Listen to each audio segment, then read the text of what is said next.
Bir yaşlıq bir qız bilan birga ip chiqdi, o qizning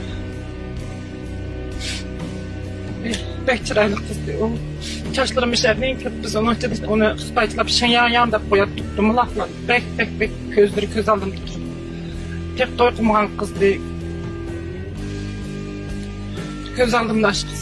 Xitoylar o'z ko'zim bilan ko'rdim basqıçıldı. Chiqqandan keyin o qiz sarang bo'lib qoldi men. Hatta ketkichi bilaman o'zimning ismini deyim yo'q demayman.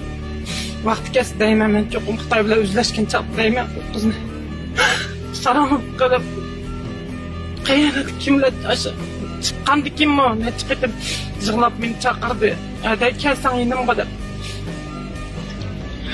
4-5 yosh Xitoy boshliqlar bir yerda o'tirib aroq ichib oy sen nimaga kelding buni qutqizalamding sen biz akitimiz hozir benganga deb aytib o'tirib yo'q gap qilmay o'tir aday men akita deydi men bir qitim